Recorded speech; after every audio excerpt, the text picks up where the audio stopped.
Traumatic brain injuries are a major cause of death and disability in this country.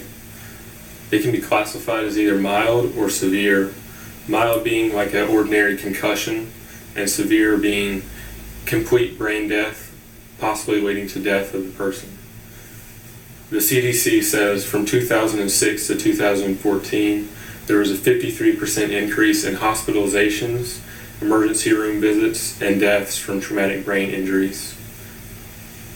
Part of the reason for this increase is the better diagnostic technology that's used to determine these injuries, and also greater public awareness of what the conditions are and how serious they can be. Severe traumatic brain injuries can lead to the individual being in a vegetative state. A vegetative state is when a person is without consciousness, not able to communicate to anybody, but is still alive. So a persistent vegetative state is diagnosed after 12 months of an individual being unconscious after a traumatic injury. According to the Brain Foundation, a person in a vegetative state can open their eyes, they can sleep, they sleep and wake up at normal cycles, they can smile, swallow, they can even shed tears, but it's not in response to any outside stimulus. 70% of these potentially devastating traumatic brain injuries come from what are known as diffuse axonal injuries. So diffuse axonal injuries are caused by an impact to the head that causes the long, slender portion of the neuron called the axon to shear off and not able to send signals to the neuron next to it.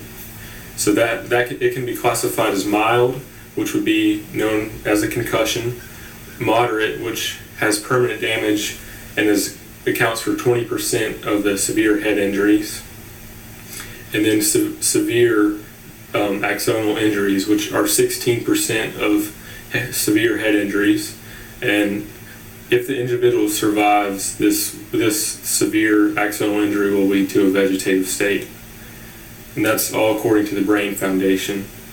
And according to Medis K, 25,000 adults and 10,000 children are in vegetative states currently as we speak. Accidents that lead to traumatic brain injuries can happen in multiple different ways. Some of the ways include sports, bicycles, cars, and motorcycles, working in hazardous environments, and according to the CDC, the leading cause of traumatic brain injuries in this country is falls.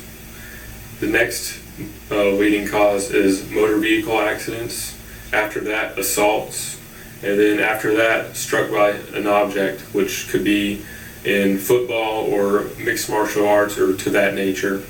And the good news about this is that a majority of these accidents can be prevented. I'm now going to go over some prevention strategies. So the good news is that these prevention strategies are all very easy to do and should be done by everyone. So preventing motor vehicle accident traumatic brain injuries is as simple as buckling up. Using a seatbelt can save thousands of lives. Also, car seats for children is another must. And proper use of airbags is important as well. Not letting young children sit in front seats with airbags on is good to do.